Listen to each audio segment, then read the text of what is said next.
Beralih ke informasi berikutnya, pemirsa Pengadilan Agama Martapura Ogan Komering Ulu Timur tempati peringkat kedua jumlah perkara terbanyak yang ditangani se-Sumatera Selatan.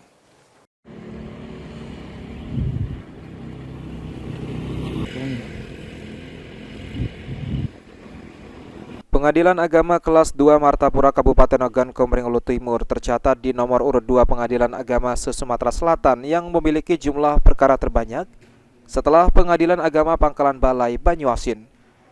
Dari bulan Januari 2024 sampai April 2025, jumlah perkara yang diterima sebanyak 311 perkara didominasi masalah perceraian.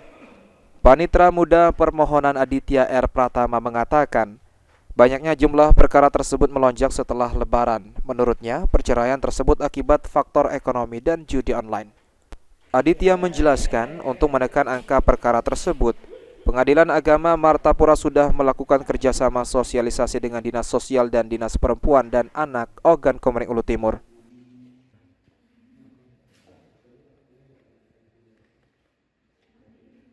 Untuk pengadilan di Sumatera Selatan ini sebenarnya ada 5 untuk pengadilan kelas 2. Yang pertama itu Pengadilan Agama Martapura, Pengadilan Agama Prabu Muli, Pengadilan Agama Banyuas Pangkalan Balai, Pengadilan Agama Pagar Alam, dan terakhir Pengadilan Agama Muara II untuk kelas 2. Dan untuk tingkat perceraian atau jumlah perkara, dari 5 pengadilan kelas 2 di Sumatera Selatan ini, Pengadilan Agama Martapura jumlah perkaranya nomor 2 terbanyak setelah Pengadilan Agama Pangkalan Balai di Banyuasin.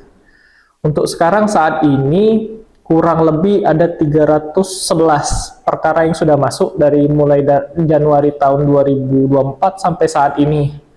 Kebanyakan istri-istri menggugat suami, dan kebanyakan itu terjadi karena yang pertama adalah faktor ekonomi.